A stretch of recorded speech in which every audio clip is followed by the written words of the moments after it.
Good morning, and thank you for standing by. Welcome to the AbbVie third quarter 2023 earnings conference call. All participants will be in a listen-only mode until the question and answer portion of this call. You may ask a question by pressing star one on your phone. I would now like to introduce Ms. Liz Shea, Senior Vice President, Investor Relations. Thank you. You may begin. Good morning, and thanks for joining us.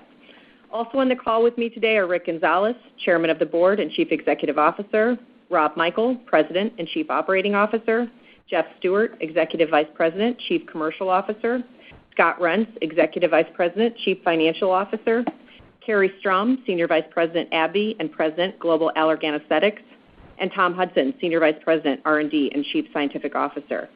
Joining us for the Q&A portion of the call is Roopal Thakkar, Senior Vice President, Development and Regulatory Affairs and Chief Medical Officer. Before we get started, I'll note that some statements we make today may be considered forward-looking statements based on our current expectations. AbbVie cautions that these forward-looking statements are subject to risks and uncertainties that may cause actual results to differ materially from those indicated in our forward-looking statements. Additional information about these risks and uncertainties is included in our SEC filings. AbbVie undertakes no obligation to update these forward-looking statements except as required by law.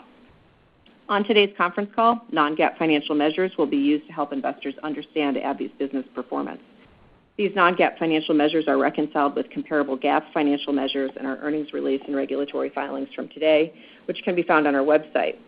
Following our prepared remarks, we'll take your questions.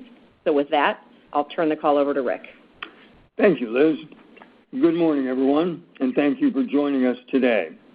AbbVie continues to perform exceptionally well. We once again delivered an excellent quarter with results ahead of our expectations. We are now several quarters into the U.S. biosimilar event for Humira and continue to effectively manage erosion. We've been able to maintain significant volume, with the majority of the impact to date driven by lower price. Importantly, our growth platform, the base business excluding Humira, which includes a well-diversified portfolio with multiple leading products in highly attractive markets across immunology, neuroscience, oncology, and aesthetics, continues to demonstrate robust performance and outperform expectations. This platform, which is the critical driver in our return to rapid growth in 2025 and beyond, delivered strong double-digit revenue growth this quarter, a considerable acceleration from the first half of this year. We anticipate this platform, which is led by Skyrizi, Rinvoq, Vraylar, and Botox, will continue to drive significant revenue growth going forward. At the same time, we have several promising R&D programs with the potential to contribute meaningfully in the latter part of this decade and into the 2030s. This includes next-generation approaches in immunology, a focus on bispecifics, ADCs, and novel IO in oncology, as well as innovative therapies to potentially treat a range of neuropsychiatric and neurodegenerative disorders. In summary, I'm extremely pleased with the continued strong momentum and execution across our business. The growth platform is substantially outperforming our expectations, giving us the confidence to once again raise our financial outlook, including upgraded guidance for floor earnings, which Rob will share momentarily. And further underscoring our confidence in AbbVie's long-term outlook, today we also announced an increase in our quarterly dividend, which we have grown by more than 285% since our inception. With that, I'll turn the call over to Rob for additional comments on our business performance. Rob? Thank you, Rick. Our results once again demonstrate the strength of our broad portfolio and support AbbVie's long-term growth outlook. We reported adjusted earnings per share of $2.95, which is 14 cents above our guidance midpoint. Total net revenues were $13.9 billion, roughly $225 million ahead of our guidance. The performance of our ex-Humira growth platform continues to be very strong, with revenue growth above 12% this quarter, including more than 50% growth from both Skyrizi and Rinvoq, our best-in-category immunology medicines. We continue to anticipate that these two products will collectively exceed Humira peak revenues by 2027, with robust growth expected into the next decade. Neuroscience also delivered strong performance, with operational sales growth of more than 20% this quarter, driven by our leading portfolio for migraine and psychiatric conditions. And lastly, aesthetics performance was highlighted by the return to growth of the U.S. toxin market.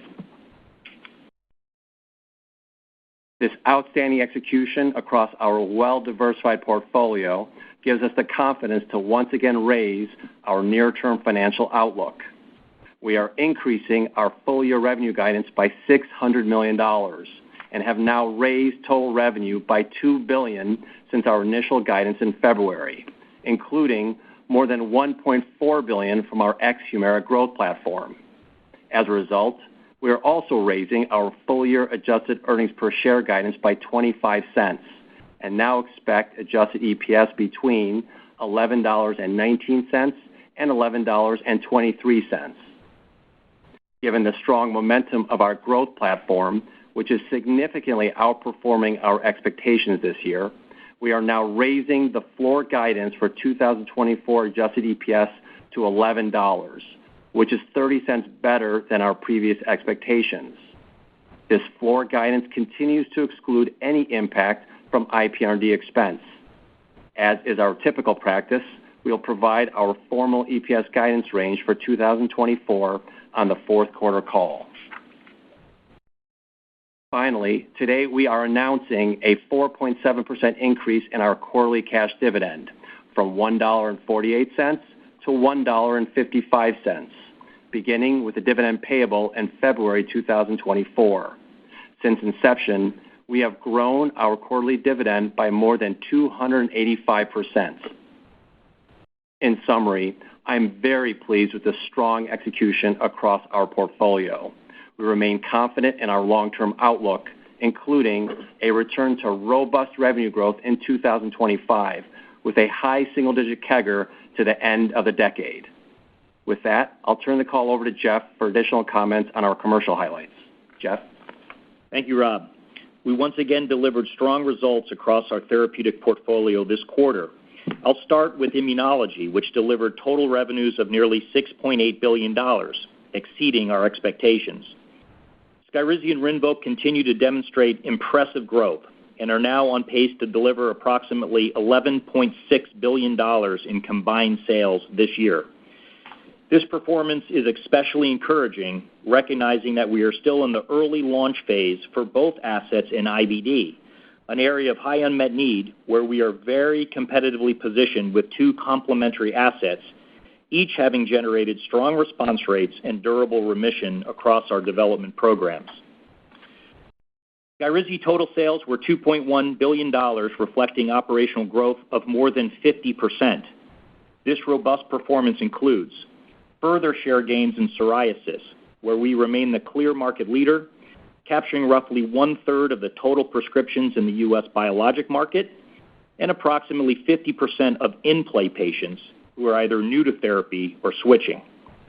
Increasing momentum in psoriatic arthritis, where Skyrizi is now the leading in-play biologic therapy in the U.S. dermatology segment, as well as continued rapid uptake in Crohn's disease, where we are capturing roughly 1 out of every 4 in-play patients. Importantly, we recently announced positive results from Sequence, the 9th and perhaps the most impactful head-to-head study across our development program for Skyrizi and Rinvoq. Sequence is a phase 3 head-to-head study in Crohn's, which demonstrated Skyrizi's superiority versus Stelara across key efficacy parameters, including impressive statistically significant differences in both clinical and endoscopic remission.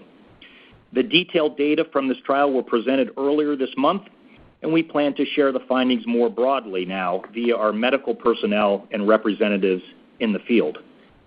We anticipate these strong head-to-head results will clearly support Skyrizi as the best-in-category therapy for Crohn's, which is important for continued rapid share capture. So based on this very positive data, as well as our continued momentum, we will be once again raising the full-year sales outlook for Skyrizi. Moving now to Rinvoq, which delivered global sales of $1.1 billion, reflecting operational growth of nearly 60%, with increasing prescriptions across each of the approved indications. In particular, I'm very excited about Rinvoq's growth potential in gastroenterology, where uptake is exceeding our expectations. In ulcerative colitis, Rinvoq is now capturing more than 25% total in-play patient share in the U.S. second-line plus setting, nearly at parity to the current market-leading therapy. And in Crohn's disease, Rinvoq is ramping very significantly. The inflection we are seeing is even faster when compared to our time-aligned launch in UC just last year. Given this impressive momentum in IBD, we will now be raising our full-year sales outlook for Rinvoq. Global Humira sales were more than $3.5 billion, down 36.2% due to biosimilar competition.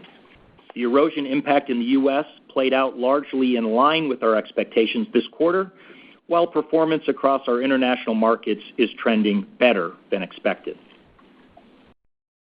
Turning now to oncology, where total revenues were $1.5 billion. Imbruvica global revenues were $908 million, down 20%, and consistent with our expectations. Venclexta global sales were $590 million, up 14% on an operational basis, with strong demand for both CLL and AML across our key countries. The U.S. launch of Epkinly in third-line plus DLBCL is also tracking well, with commercialization also now underway in Europe and Japan following the recent respective approvals. In neuroscience, total revenues were more than $2 billion, up 22% on an operational basis. Vraylar continues to demonstrate robust growth. Global sales of $751 million were up 35.4%, and we have seen a significant uplift in new prescriptions across all indications following the approval as an adjunctive treatment for major depressive disorder late last year. Our leading oral CGRP portfolio for migraine contributed $365 million in combined sales this quarter, reflecting growth of nearly 65% as we continue to see strong demand for both Ubrelvy and Qulipta.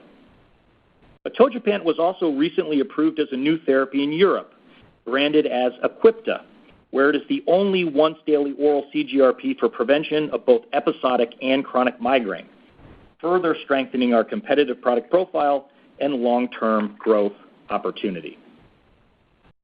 Lastly, total Botox therapeutic global sales were $748 million, up 7.4% on an operational basis, reflecting momentum in chronic migraine as well as other approved indications. So overall, I'm extremely pleased with commercial execution across the therapeutic portfolio, especially with our growth platform, which is demonstrating strong revenue growth. And with that, I'll turn the call over to Carrie for additional comments on aesthetics. Carrie? Thank you, Jeff. Third quarter global aesthetic sales were approximately $1.2 billion, an operational decline of 4%. In the U.S., aesthetic sales of $759 million were roughly flat to last year, as growth for Botox Cosmetic was offset by declines in other brands that continue to be impacted by lower consumer spending related to inflationary pressures. U.S. Botox Cosmetic sales were $388 million, an increase of 5%. We are beginning to see a recovery in the U.S. toxin market, which posted positive year-over-year growth in the third quarter following 3 consecutive quarters of declines due to economic pressures. Botox continues to perform very well despite increasing competition. It remains the clear market leader with a strong and stable share, and we have seen little to no share impact from new competitive entrants. U.S. Juvederm sales were $116 million in the third quarter, a decline of 6.4% versus prior year, as recovery in the facial filler market continues to lag the cosmetic toxin market. The filler market is improving, however, as a higher-priced, more deferrable procedure relative to toxins. This segment of the aesthetics market continues to be suppressed by lower consumer spending. In the third quarter, the U.S. facial filler market was down low teens % compared to the prior year. Juvederm remains the market-leading facial filler in the U.S., and share was stable in the quarter. While the U.S. facial injectable markets continue to be impacted by lower consumer spending in this inflationary environment, we are seeing signs of stabilization and even a return to growth in the cosmetic toxin segment. This gives us confidence in a stable to improving outlook in the U.S. as we end this year and enter 2024. Internationally, third quarter aesthetic sales were $480 million, representing an operational decline of 9.7%. As anticipated, year-over-year performance in the quarter was impacted by a shipment timing benefit we experienced in the third quarter of last year. Results were also impacted by softening economic conditions across major international aesthetic markets, primarily China. Despite the economic pressures that are currently impacting our aesthetics portfolio, we remain very confident in its long-term growth outlook. In September, we began launching Skinvive in the U.S., and in the next few years, we plan to launch new indications for Botox in the lower face segment and our novel fast-onset, short-duration toxin, Bonti-E.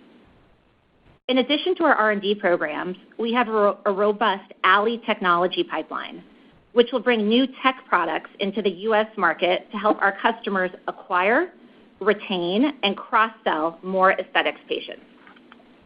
Our strong leadership positions in both cosmetic toxins and facial fillers, combined with the significant investments we're making to drive market acceleration, will position us for strong growth going forward. With that, I'll turn the call over to Tom. Thank you, Carrie. In immunology, we had two important milestones in the third quarter for Skyrizi in inflammatory bowel disease. Following completion of the phase 3 maintenance trial in ulcerative colitis, we submitted our regulatory applications for Skyrizi in this indication in the U.S. and Europe, with approvals anticipated in 2024. We also recently presented results from the SEQUENCE head-to-head trial comparing Skyrizi to Stelara in patients with moderate to severe Crohn's disease. We're extremely pleased with how Skyrizi performed in this study, which enrolled very difficult-to-treat patients who all failed anti-TNF therapy. Skyrizi met the primary and all secondary endpoints in the trial, demonstrating clear superiority to Stelara on all endpoints at week 48, with a more than doubling of effect in endoscopic remission at 32% of Skyrizi versus 16% for Stelara, and endoscopic response at 45% versus 22% for Stelara. Furthermore, steroid-free clinical remission was 61% for Skyrizi versus 40% for Stelara. So these compelling head-to-head Crohn's data, combined with the additional indication approval for ulcerative colitis expected next year, will further position Skyrizi as a highly effective, durable, safe, and well-tolerated treatment option for patients with moderate to severe inflammatory bowel disease. We continue to make very good progress with the second wave of Rinvoq development programs as well. In addition to the ongoing phase 3 programs in GCA, lupus, and HS, we recently began the phase 3 program for Rinvoq in alopecia areata. We also recently announced positive top-line results from a phase 2 study for Rinvoq in vitiligo.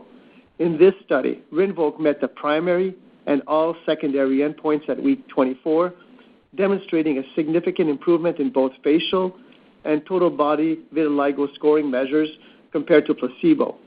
Importantly, these results continued to improve through week 52 of the study, illustrating Rinvoq's potential to provide significant skin repigmentation to patients suffering from vitiligo. Based on these results, we're advancing Rinvoq to phase 3 in this indication, with studies expected to begin soon. Moving to oncology, where in the quarter we received approval in Europe and Japan for epcoritamab as a monotherapy treatment for patients with relapsed or refractory DLBCL who have received 2 or more systemic therapies. These approvals represent important regulatory milestones for epco, and we look forward to bringing this new subcutaneous treatment option to patients in these international markets. We also continue to make good progress with the development programs in earlier lines of DLBCL and follicular lymphoma, and we look forward to providing updates on these programs as the data mature. In our Venclexta multiple myeloma program, we recently announced top-line results for the phase 3 CANOVA trial evaluating Venclexta plus dexamethasone compared to Pomdex in relapsed refractory patients with a T1114 mutation.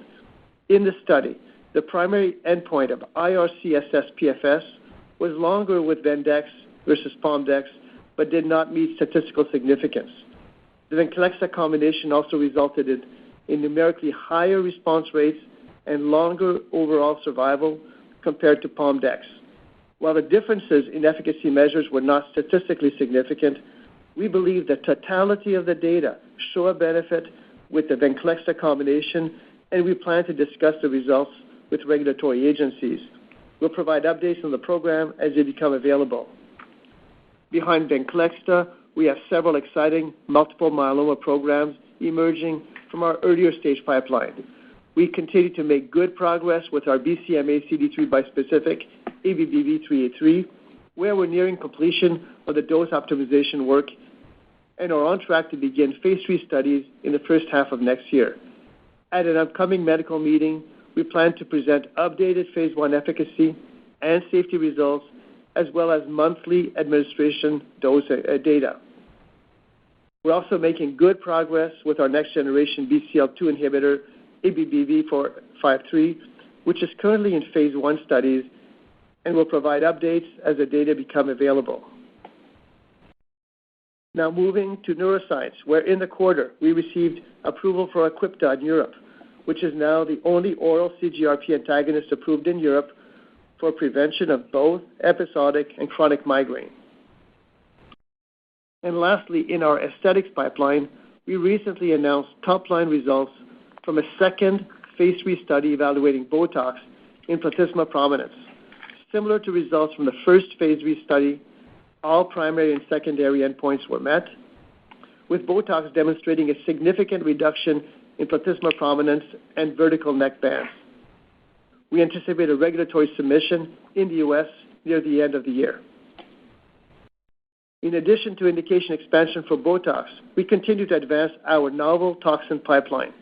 We recently announced positive top-line results from 2 phase 3 trials evaluating Bonti, our rapid-onset, short-acting novel toxin in glabellar lines. Bonti performed very well in both studies, meeting the primary and all secondary endpoints compared to placebo. Bonti was well tolerated, and no safety concerns were identified. We're very pleased with these results, which demonstrate this toxin's rapid onset of action and short duration of effect. Patients treated with Bonti showed an improvement in glabellar lines as early as 8 hours following injection and a duration of effect of 2 to 3 weeks. This highly differentiated clinical profile could offer patients a novel option compared to currently available neurotoxins. We plan to complete the remaining development work over the course of the next few quarters and anticipate submitting our regulatory applications in the second half of next year. So in summary, we continue to make good progress across all stages and therapeutic areas of our pipeline, and we look forward to several more important milestones in the remainder of this year, including phase 2 data for Teliso-V and second-line plus advanced non-squamous non-small cell lung cancer, which has the potential to support an accelerated approval. Phase 2 proof-of-concept data for our anti-IL-1 alpha-beta bispecific antibody, lutikizumab, in hidradenitis suppurativa, and regulatory approval in Europe for ABBV-951, our novel subcutaneous levodopa-carbidopa delivery system for advanced Parkinson's disease. We also plan to submit updated 951 data in the U.S. near the end of the year. With that, I'll turn the call over to Scott. Thank you, Tom. I'm very pleased with the momentum of our business. The strong performance we are demonstrating from our ex-Humira growth platform continues to support AbbVie's long-term growth outlook. Starting with our third quarter results, we reported adjusted earnings per share of $2.95, which is 14 cents above our guidance midpoint. These results include a 4-cent unfavorable impact from acquired IP R&D expense. Total net revenues were $13.9 billion, roughly $225 million ahead of our guidance and down 5.8% on an operational basis, excluding a 0.2% unfavorable impact from foreign exchange. Importantly, these results reflect double-digit sales growth from our ex-Humira growth platform. The adjusted operating margin ratio was 46.7% of sales. This includes adjusted gross margin of 83.5% of sales, adjusted R&D investment of 12.4% of sales, acquired IPR&D expense of 0.5% of sales, and adjusted SG&A expense of 23.9% of sales. Net interest expense was $398 million. The adjusted tax rate was 15.7%. Turning to our financial outlook, we are raising the midpoint of our full-year adjusted earnings per share guidance by 25 cents and now expect adjusted earnings per share between $11.19 and $11.23. This guidance does not include an estimate for acquired IPR&D expense that may be incurred in the fourth quarter. We now expect total net revenues of approximately $54 billion, an increase of $600 million. At current rates, we expect foreign exchange to have a 0.5% unfavorable impact on full-year sales growth. The updated revenue forecast contemplates a full-year sales increase of $300 million, roughly split evenly between Skyrizi and Rinvoq, reflecting strong uptake in IBD. The remaining $300 million full-year sales increase is primarily attributed to better-than-expected performance of international Humira and Restasis. Moving to the P&L, we continue to forecast an adjusted operating margin ratio of approximately 46.5% of sales. We now expect adjusted net interest expense of roughly $1.7 billion. And we forecast our non-GAAP tax rate to be approximately 15.5%, reflecting IPR&D occurred through the third quarter. Turning to the fourth quarter, we anticipate net revenues of approximately $14 billion. At current rates, we expect foreign exchange to have a modest unfavorable impact on sales growth. We expect adjusted earnings per share between $2.87 and $2.91. This guidance does not include acquired IPR&D expense that may be incurred in the quarter. Finally, AbbVie's strong business performance continues to support our capital allocation priorities. We generated more than $16.5 billion of adjusted free cash flow, which is net of approximately $1.1 billion of Skyrizi royalty payments in the first 9 months of the year. And our cash balance at the end of September was approximately $13.3 billion. Underscoring our confidence in AbbVie's long-term outlook, today we announced a 4.7% increase in our quarterly cash dividend, beginning with the dividend payment in February of 2024. And we remain on track to achieve, by the end of this year, $34 billion of cumulative debt paydown since the Allergan transaction, maintaining a net leverage ratio around 1.8 times. In closing, AbbVie has once again delivered outstanding results, and our financial outlook remains very strong. With that, I'll turn the call over to Liz. Thanks, Scott. We will now open the call for questions. In the interest of hearing from as many analysts as possible over the remainder of the call, we ask that you please limit your questions to 1 or 2. Operator, we'll take the first question, please. Yes, our first question comes from Chris Shibutani with Goldman Sachs. Your line is open. Thank you very much. Good morning. The 2024 earnings guidance, it seemed as if you were quite confident heading in that $11 floor. As we await further details from top line and other margin structures, can you maybe identify some of the key push-pulls that actually gave you that conviction to go to 11 and where directionally we should be thinking about the source of further growth on the forward. Thank you. Hi, Chris. It's Rob. I'll take that question. So since we provided that guidance in February, recall we gave the 1070 EPS floor to really help investors model earnings regardless whether the trough occurred in 23 or 24. We've raised growth platform sales by $1.4 billion, covering immunology, neuroscience, and aesthetics. We're seeing the IBD indications for Skyrizi and Rinvoq ramp very nicely, and we continue to capture more share in their other indications.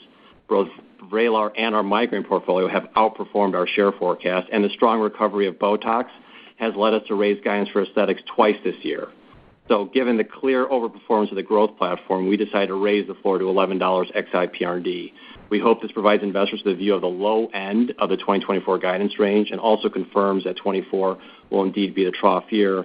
And given that we expect to deliver a high single-digit CAGR from 24 to the end of the decade, it should allow investors to value the company with a better growth multiple.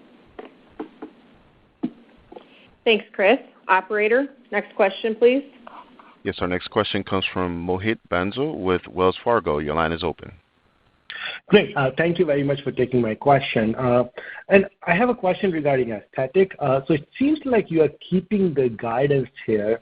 So the first part of the question is, it seems like across the board there is a 10% quarter-over-quarter decline on all the products. Can you help us understand what's happening sequentially?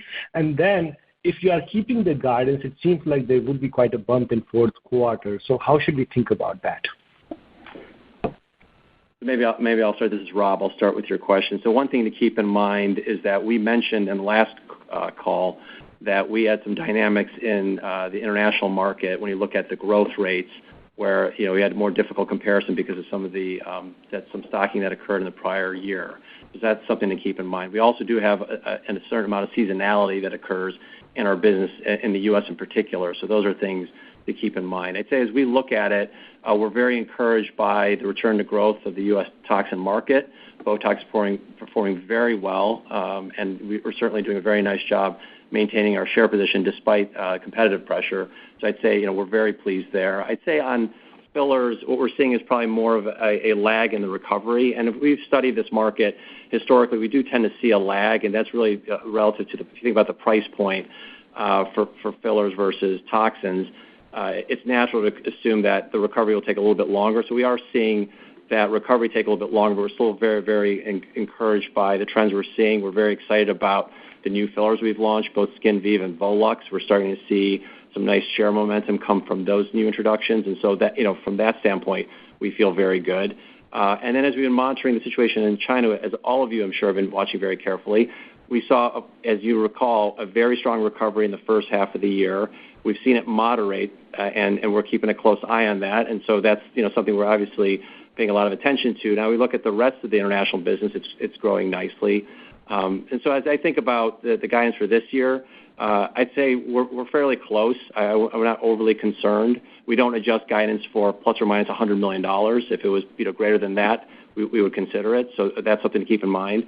But as we look at this, the long-term outlook, for this business, we're very confident. If we think about the U.S. toxins market, it's historically grown in the mid-teens, and it's still heavily underpenetrated in the low single digits. And market growth is really the key to deliver on our long-term outlook. We've seen this market rebound very strongly following a period of economic pressure, and we've demonstrated time and again that we can increase new patient starts through our promotional efforts. And something I think probably isn't appreciated is that we do have several innovations that can accelerate that growth. And when you think about the masseter and platysma indications for Botox, those can each add a few $100 million. Our novel short-acting toxin Bonti has the potential to activate new patients. That could really drive an inflection in market growth. As you think about one of the biggest barriers for new patients is fear of an unnatural look, and the short-acting toxin opportunity is a great way to unlock that. And then if you look at our regenerative fillers pipeline, those are aimed at providing both short and long-term treatment benefits for consumers. And as I mentioned, we're also very excited about the new fillers we launched, both SkinVive and Volux. So, with this business, you see us go through some cycles with economic pressure, but over the long term, we feel very confident that we can certainly deliver very robust growth and deliver on that greater than $9 billion expectation for 2029. Mohit, this is Rick. The other thing, if you're looking at it sequentially, you have to keep in mind is we do Botox Day in the fourth quarter. So that elevates revenue in the fourth quarter, and that occurs every year. So, but if you're looking at it third quarter to fourth quarter and trying to understand why is there a big step up, part of that step up is that. Okay. Thanks, Mohit. Operator, next question, please. Yes, our next question comes from Chris Scott with J.P. Morgan. Your line is open. Great. Thanks so much. Just maybe a two-parter really focused on immunology for 2024. So maybe first on Skyrizi and Rinvoq, I guess with more of the 24 formulary discussions complete, we're seeing some great volume trends. But are you still comfortable that we should expect more normalized price erosion for those two products versus the high single digits we're seeing this year? And then the second one was on Humira for 2024. I think, Rob, you might have commented last quarter of your comfort with where consensus sits. And again, maybe similar question with maybe more color about formulary for next year. Is that something you're still comfortable, and just how should we think about dynamics there? Thank you. Yeah, thank you, Chris. It's Jeff. I'll take the first question. Yeah, we're very comfortable as we see things start to evolve and close here as we move into 2024. I mean, if you think about all the indications that we've had, 7 over the last 18 months, I highlighted in my remarks, 9 head-to-head trials. We're just in a very, very nice position for Skyrizi and Rinvoq as we move into 24 to continue some very strong momentum that we're seeing in the actual. So quite confident in terms of how we're looking at that. And to your key point there on the price, we continue to see that we're not going to have a repeat of what we saw this year. And remember, the background there were those 7 indications that came very fast, all on top of each other. And so that was the root cause of that of those concessions that won't repeat. Next year, we have really one more big indication, not 7, and that's Skyrizi UC that Tom highlighted. So we'll see the normalized price erosion more in line with industry norms versus what we saw this year. And then, Chris, this is Rob on Humira. I think if you think about the annualization of rebates given the rebates that increase in the second half of this year, so you have an annualization impact, and the additional rebates to secure parity access next year, really price should be the main driver of the erosion in 24. I mean, volume will have an impact, particularly in WAC-sensitive accounts, but price will make up the vast majority of the erosion next year. And while we're not giving 24 guidance today, as you've mentioned, Chris, I've highlighted the average. It was about $7 billion when I mentioned that was a reasonable expectation for U.S. Humira next year. Now, there are a few analysts who have forecasted U.S. Humira above $8 billion next year, which is just not a reasonable expectation given the price dynamic. Thanks, Chris. Operator, next question, please. Yes, the next question comes from Terrence Flynn with Morgan Stanley. Your line is open. Great. Thanks so much for taking the question. Obviously, you guys are very well positioned coming out of the Humira LOE in terms of the growth franchise, but I think there's also a focus from investors on, maybe bolstering the pipeline. So as you guys think about M&A and business development, maybe you could just walk us through your latest thoughts and anything in terms of therapeutic areas of interest and stage of development. Thank you. Okay. Terrence, this is Rick. I'll cover it, that question for you. I think as we look at the business, as Rob indicated, we're extremely comfortable with how the growth platform is performing, and I'd say how we're managing the biosimilar erosion, which gives us a lot of confidence that we can deliver this high single digit going forward from 25 going forward through the end of the decade. So I'd say the bulk of what we're looking at, and we're in a fortunate position from that standpoint. There are many companies in our sector who need to go out and do lots of BD to be able to drive the growth that they're trying to achieve. We're not in that position. But I'd say the bulk of what we're looking at is we're looking to add assets that could give us incremental pipeline and revenue growth towards the end of this decade and into the 30s. That's what the bulk of our focus is on. And I'd say if I look at AbbVie's track record, certainly BD's been a critical part of how we've grown this company over the last 11 years, and I'd say for the most part we have done a pretty good job. When we acquire assets and bring them in, we can make them perform quite well. Skyrizi is a good example of that. Certainly Allergan was another good example of that, and there are many others. So I say we value BD as a very important tool in how we should grow the business and how we should position our leadership positions in these franchises. Our primary focus is within the franchises that we're operating in. So let's take immunology as an example. I would say our greatest focus in immunology is to continue to add additional mechanisms, in particular that could be used in combination in order to create deeper levels of clinical response in areas like IBD, rheumatology, and other areas. So we continue to look for those. We have several already that are in development now, like Ludi, like RIPK1, and several others in our pipeline. But we're continuing to look for additional assets that we could add to that. And like I said, especially focused on combination therapy, because we think that is the way to get much deeper clinical remission or responses in those patients who aren't responding to things like Skyrizi and Rinvoq, which obviously perform exceptionally well.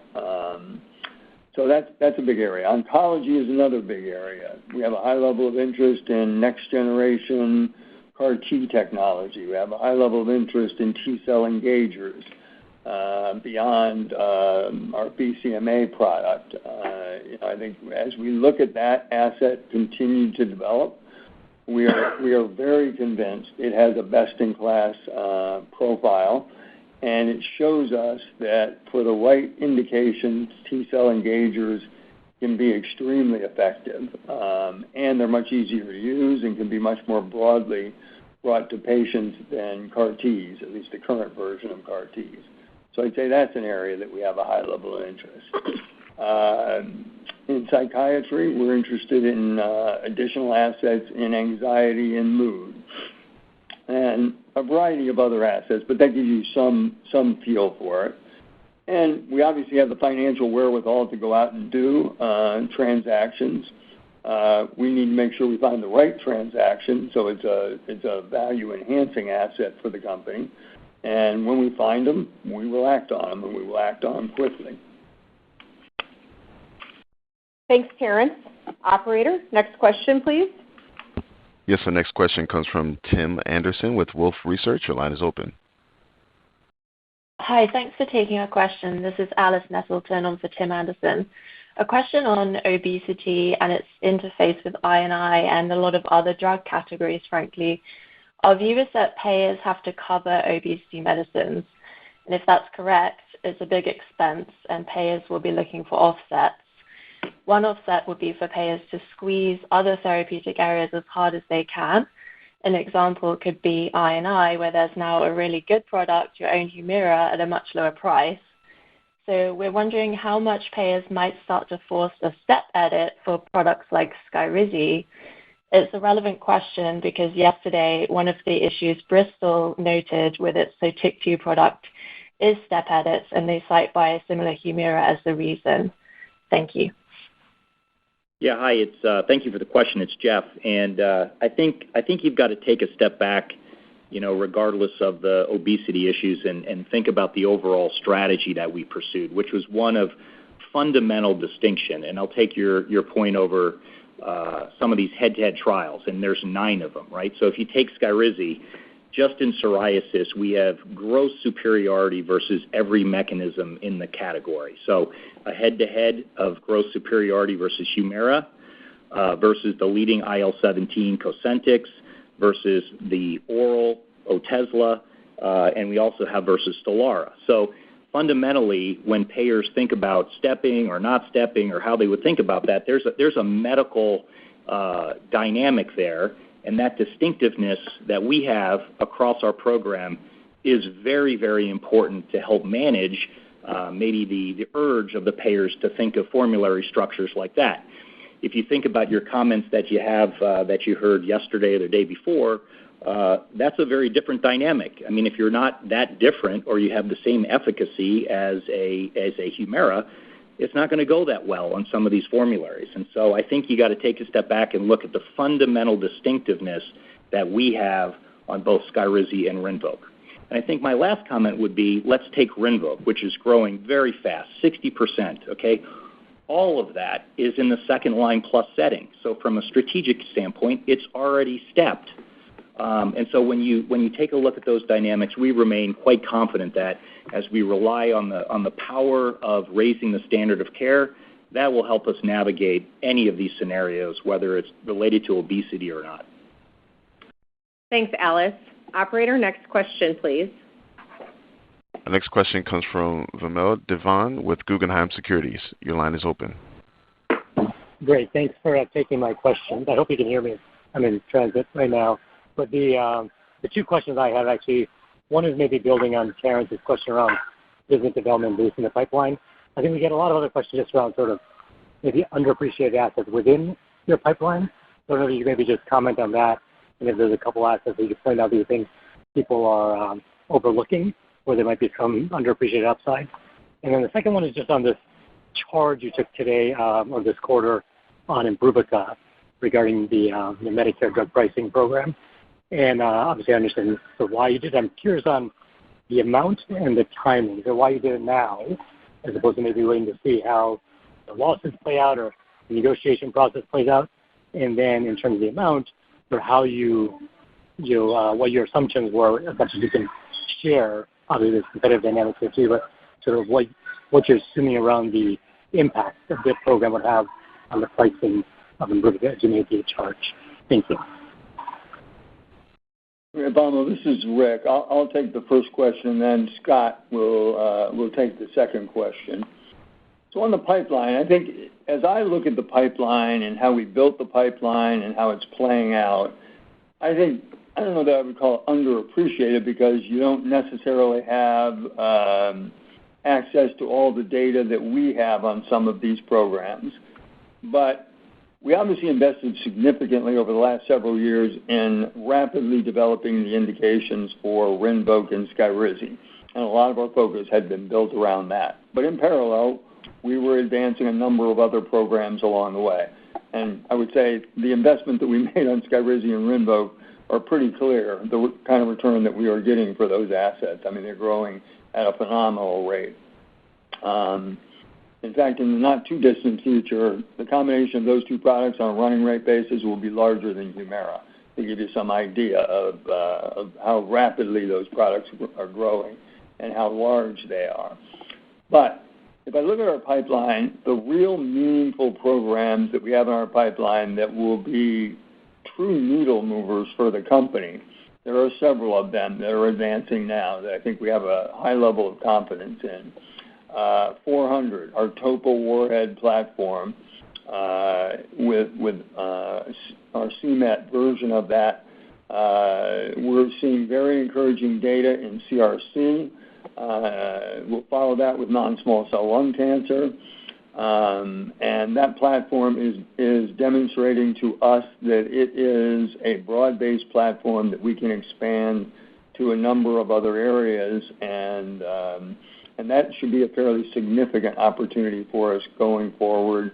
Later, sort of the 27, 28 kinds of time frame, I think is when it will have meaningful benefit play through. And then I'd say the second one is 383, our BCMA bispecific. As we indicated earlier, we're seeing more and more data out of that program that clearly tells us this has a best-in-class profile, high levels of efficacy, and very good safety and very convenient dosing. We think it has that ideal profile to be able to enter this market, and as you know, multiple myeloma is a very large market. There are very significant products in this market. So those are two opportunities. I would also say 916 and some of our tau programs are also exciting programs that are running in parallel to these. We'll be getting more data on those next year, and I think those have significant opportunities as well. The third program I talk about is in our eye care business. It's our REGENXBIO program for both wet AMD and diabetic retinopathy. We're seeing some very, very encouraging data out of that program, and that could be a nice opportunity for us as well, and it continues to advance well. So there are a number of important programs that you'll start to see more and more data as we go through 24, and into 25 that I think will give the market an opportunity to be able to better assess those.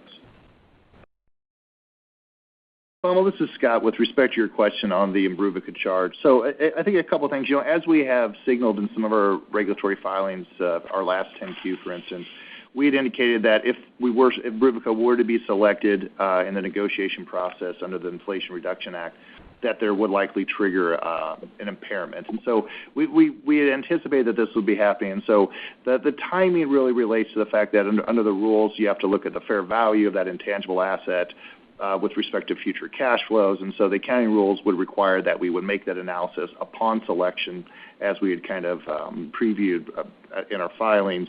And so we went through the process under that triggering event to determine what the impairment should be.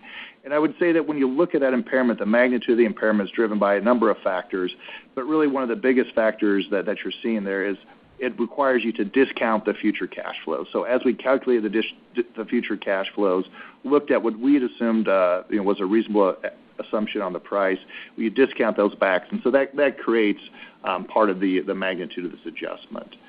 In terms of the negotiated price that we assumed, I think we're in the middle of these negotiations, and it really wouldn't be appropriate for us to talk about what that is. But, we looked at a number of factors, and we think that process is going to play out. Certainly we will see on February 1st in a private conversation with CMS what they anticipate, at least an initial thought on price, but it won't be finalized until September 1st of next year. And so we will see what that price is as the process plays out. Thanks, Vamil. Operator, next question, please. Yes, the next question comes from Steve Scala with TD Cowen. Your line is open. Oh, thank you very much. I have two questions and one clarification. First, the clarification. Is the base year for the high single-digit revenue growth to the end of the decade, is the base year 2023 or, 2024 or 2025? I think it's 25, but maybe you can clarify that. Second, given AbbVie's stated interest in building the oncology business, I assume that AbbVie took a hard look at the ADC deal that Merck signed with Daiichi. I'm just curious, what about it didn't you like? Was it the profile of the products? Was it the price? Or do you feel you have everything you need already? And then the last question is, at least one other company has changed its tax rate guidance stemming from a recent IRS document clarifying Section 174 tax legislation. Do you have any perspective on this update and why it doesn't impact AbbVie? Thank you. Steve, this is Rob. I'll take your first question. So the base year is 24, and if you think about it, we signaled that we expect to return a robust growth in 25, and so that high single-digit CAGR really would pick up that first year of robust growth of 25. If you start in 25, you'd miss that year of growth. So our intention has always been 24 is a base year, and that high single-digit CAGR starts from 24 to the end of the decade. Okay, Steve, this is Rick. I'll take the second question. Obviously, I'm not going to comment whether we looked at that same transaction. That probably wouldn't be appropriate. But what I can tell you is we knew it was there, so maybe that gives you some idea of our perspective on it. But the reality is we believe we have what we need with 400. We believe that platform, and we own that platform. We developed it internally. Would give us everything that we need in that area. And so it wasn't something that we were looking at. Scott? Yeah. Hey, it's Scott. So with respect to the tax legislation, I certainly we only can talk about what our facts are. But when we've looked at, certainly this results out of tax reform legislation a few years ago. The tax rules, there's always a little bit of uncertainty. And what happened this quarter, there was guidance that came out that I would say clarified a certain approach and treatment. Prior to that guidance, though, there was a little bit of a diversity of opinion amongst advisors and ourselves as to how we might implement. So I would tell you that we were already implementing consistent with how that guidance ultimately came out, and that's why you're not seeing any impact to us on our tax rate. Thanks, Steve. Operator, next question, please. Next question comes from Gary Nachman with Raymond James. Your line is open.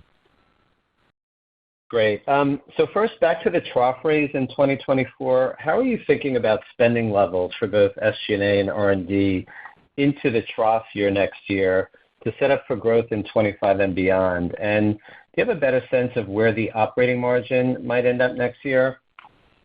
And then secondly, Skyrizi and Rinvoq have been doing very well in the IBD indications. Talk about how much headroom you see for those products and you see in Crohn's, with that landscape likely getting more competitive in the coming years, and any updated thoughts on 2025 guidance for those products. Thank you. Hi, Gary. It's Scott. I'll start with your question regarding operating margin. So when we've looked at the operating margins we talked about in the past, for 23 and 24, we talked about those being very, very similar. So when you think about the operating margins that we've talked about for this year and next year, it's really in that 46 to 47% range. This year, our guidance is 46.5%, and we would expect operating margin in 24 to be very similar to what we're seeing this year. And then I think as a result, roughly the gross margin is going to be in line in 24 with what we're seeing this year, as well as the expense profile. So very consistent with this year. And of course, we'll refine that when we come out with guidance. Yeah, and this is Jeff. I'll highlight your comment on the headspace and IBD. I mean, the IBD market is very, very attractive. If we think back historically, we were always, frankly, a little surprised at how fast Humira back in the day grew when we started to achieve the UC and the Crohn's indications. And again, I would say we're very, very pleasantly encouraged about the momentum. The momentum is very, very significant. So there's significant headroom. And what we see in the market dynamic is that unlike what you might think, that patients would always want to rotate off of their medications because of the severity of the disease, actually physicians haven't been able to really move the market very much over the years, simply because it's very dangerous to try to go to another drug that hasn't provided any increase in benefit for those patients. It puts those patients at risk.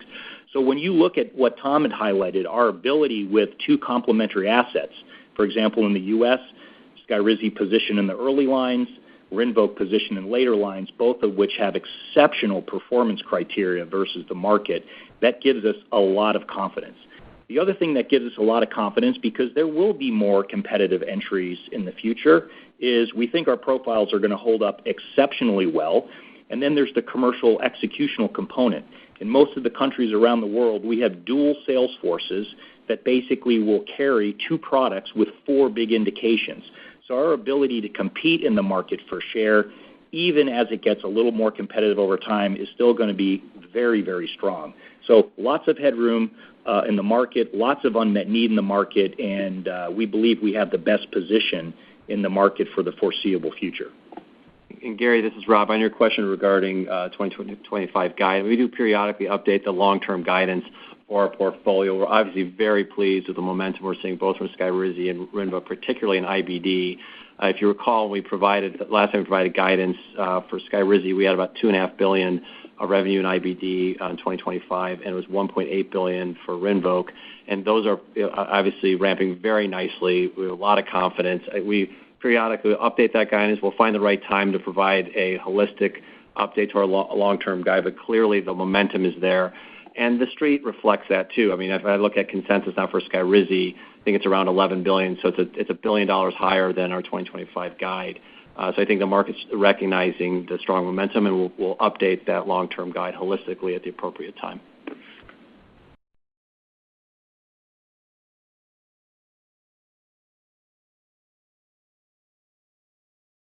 Next question, please. The next question comes from Louisa Hector with Berenberg. Your line is open. Hello. Thank you for taking my question. To continue with IBD, I just wondered if you could talk a little bit more about the AbbVie pipeline emerging behind Skyrizi and Rinvoq, and how we think about that, and maybe potential combinations with Skyrizi. And with a recent competitor launch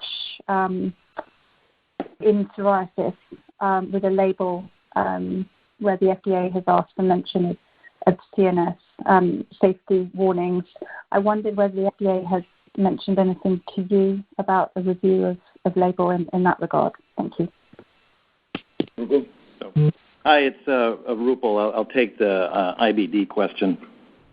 So You've heard already some mention of lutikizumab. That's our IL-1 alpha beta bispecific antibody. That's an in-house antibody, and we have observed data where there's resistance to anti-TNF and other biologics with patients with a 1-beta signal. So we'll be entering into ulcerative colitis looking at a potential biomarker approach, but in addition to that, we'll also be looking at a set of combinations, as was already mentioned. For example, with Skyrizi, we have lutikizumab. We have other agents as well. RIPK1 was also mentioned. There's also some partnerships that we have. GLP-2 is another mechanism we're interested in, and another one I'll mention is an IL-2 mutein. All of these are under assessment, and we do believe either you find a biomarker approach where you can see the high efficacy, or if you want to see real transformational efficacy, you're going to have to go with a combination approach. So those are the assets we'll be looking at. Now, moving on to the question, I think it was around depression and suicidal ideation, if I heard it correctly. This was in an IL-17 class agent that was recently approved. We've also observed a similar warning and precaution previously, also in the IL-17 class. In fact, that previous asset, had a REMS in place. Remember, Skyrizi is an anti-IL-23, very different class, and to date, with all the data that's been generated across numerous indications, we don't see that type of signal at all, nor do we have any of that in our label. And as we look at psoriasis therapy, that particular agent that's been mentioned has been available in Europe, and our physicians really don't tell us that there's much of an uptake there. So Skyrizi continues to perform well. Also, our label does not have the high rate of fungal infections that have been observed with the new one in the 17 class. And also, we've talked a lot about IBD. The Skyrizi doesn't also lead to IBD, which is another risk for the IL-17 class. And also with our dosing regimen, you get it at 0 in week 4, and then it's quarterly after that. With the new one, I think there's 5 doses that are required, then potentially every 8 weeks, or in heavier patients, every 4 weeks. So we're very confident in Skyrizi's position across indications, especially in psoriasis. Thanks, Louisa. Operator, next question, please. The next question comes from David Risinger with Leerink Partners. Your line is open. Yes, thanks very much. So to expand upon your vision for oncology, clearly the company has compelling assets, but in light of an increasingly complex and competitive oncology landscape, could you just paint a picture of how you see your portfolio evolving and opportunities to acquire assets when it may be difficult to see what's around the corner from, let's say, an emerging oncology competitor in 3 to 4 years? Thanks very much. This is Tom Hudson. We certainly, when we talk about 400, we're also talking about going in different space than lung and breast, where there's a lot of competition, like colon cancer, gastric cancer, pancreas. So c-Met is a target that's expressed in many other tumors, and that's why we've developed this with this topo warhead, so we can go to a broader set of tumors. And that's where we're seeing the very good data with AB400. Even unselected patient population, third line plus, we saw 22% response versus 2 to 3%.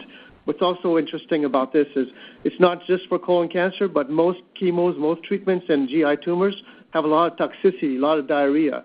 And one of the things that excite the clinicians about this program is actually the very low rate of diarrhea. So it makes that not only can we see some efficacy in third line, but it sees we can move to earlier lines and combine it with other therapies and have a higher efficacy.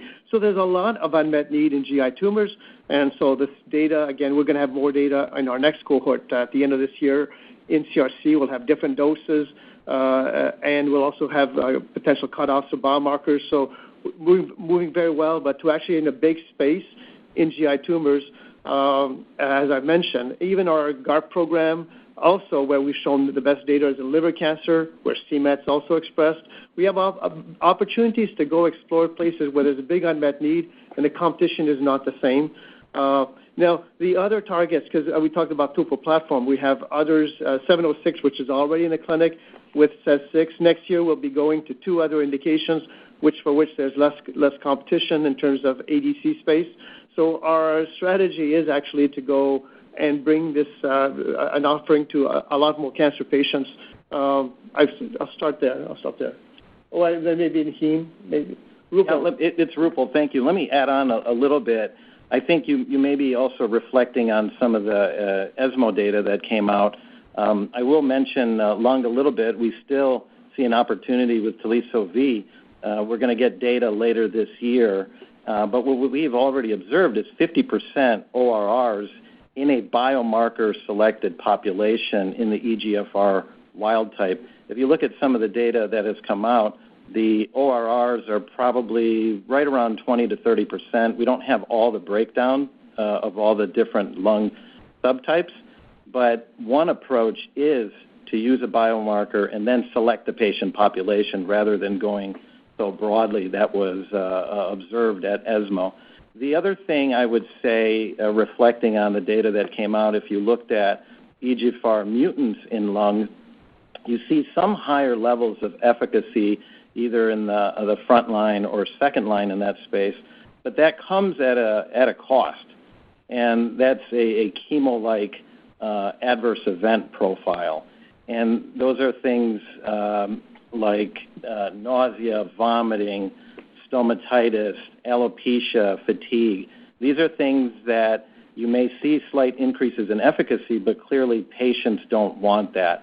And like as Tom was mentioning with our platform and including Teliso-V, we have an opportunity there in the mutant side to combine with osimertinib, which has a nice profile. And those mutant patients, when they progress, half of them have highly expressed c-Met. So that's where a combo looks good. And then we're also seeing 50% ORR in that segment as well. And we have a plan to get into phase 3 into that next year. And then as we think about heme, we spoke about 383, which we feel has best-in-class potential. And one of the things that we're observing with that one is the high level of efficacy. CRS, we're driving down past grade 3 and now driving down to get past grade 2. So that enables a potential where you may not need hospitalization. And what you see now with the BCMA dual engagers is not just hospitalization, but a REMS. And what we would add to that is dose spacing potentially every other month. So that one is a very nice profile, and we'll be moving into phase 3 with that one, and we continue to conduct a variety of combinations there so we can move into earlier lines of therapy in multiple myeloma. We are still moving into earlier lines in phase 3s with Epkinly in heme, which is another dual engager. We have an asset called 453, which is our next-gen BCL2 blocker. And then we have a BTK degrader called 101 that's also in clinic. So quite a comprehensive approach across oncology. Thanks, David. Operator, next question, please. Yes, our next question comes from Jeff Meacham with Bank of America. Your line is open. Hi, guys. Morning. Thanks for the question. Just have a couple of quick ones. One on immunology. So you guys have evaluated the impact from Humira biosimilars beyond even 25. Is it your view that, tail revenues are likely to be better than you initially modeled? And what, if anything, do the delay in Stelara biosimilars impact this? And the second question, just on capital deployment, you just given your higher guidance, I know you guys just raised the dividend, but would you also say that the deal capacity is higher? I know you recently raised kind of a M&A range, and wondering if that's even going higher. Thank you. Yeah, hi, it's Jeff. It's Jeff here, and we continue to study the tail. I mean, it's something that we look very closely at. We continue to think that the Humira tail will emerge, sometime in 25 or 26, and that's looking at some of the international analogs, how we think we see pricing may move.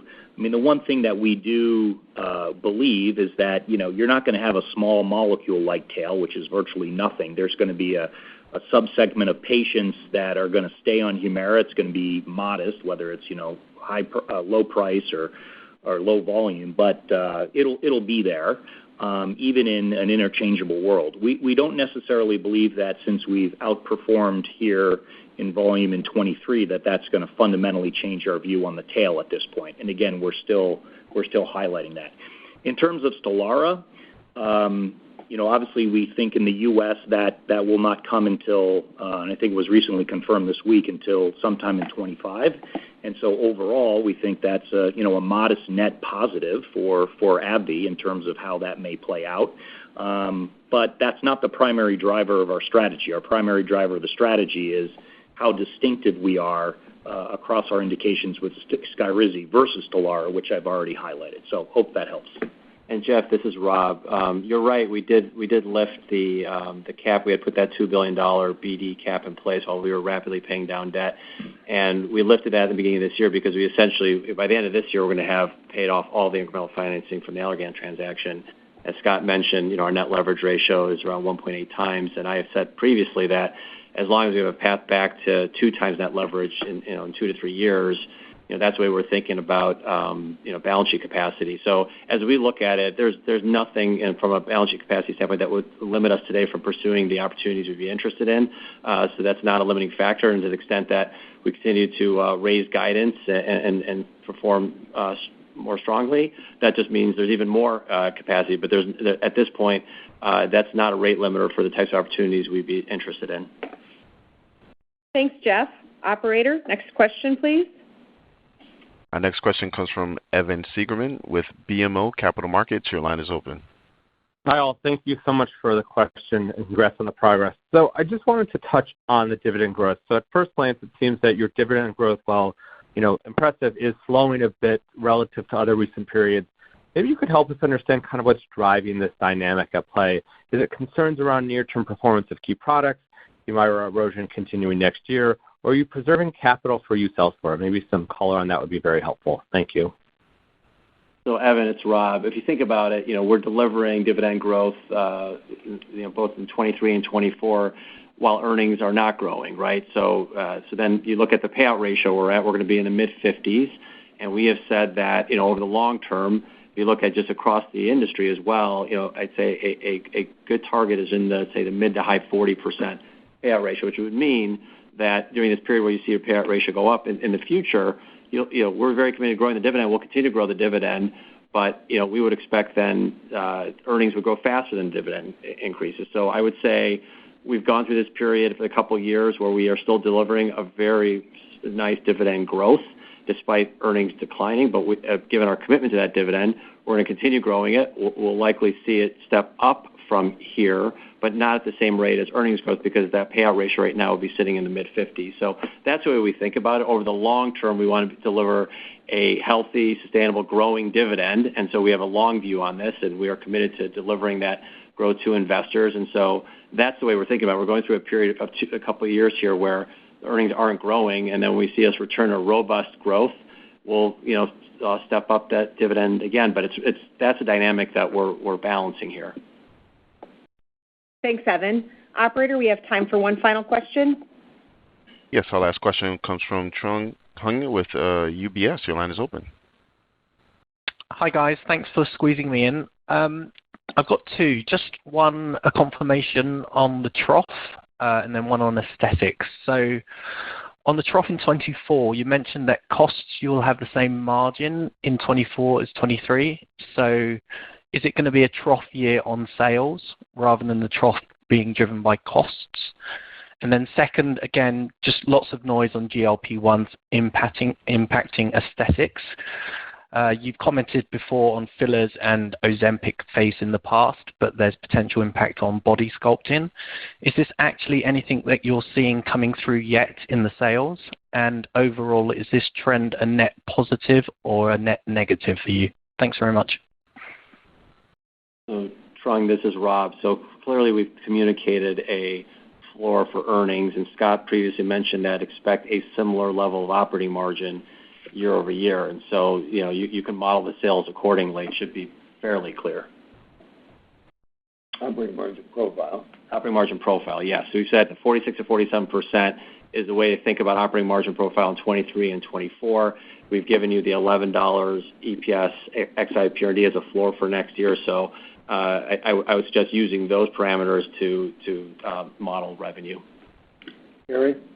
And hi, this is Carrie. For your question around the weight loss products and the impact on the aesthetics business, I mean, as we look at the long-term view of this market, we continue to think that anything that gets a subset of patients engaged in their appearance, which these weight loss products can do, that is a positive tailwind for our business. And we hear that from our customers, and many of our customers are bringing these GLP-1s into their practice, and they see it as a natural opportunity to cross-sell. Now, that said, in the short term, especially in an environment where discretionary spending is pressured, and there could be trade-offs for higher-priced products, such as fillers or body contouring. Now, we're not necessarily seeing that as a driver. Right now, what we're seeing is the broader macroeconomic dynamics.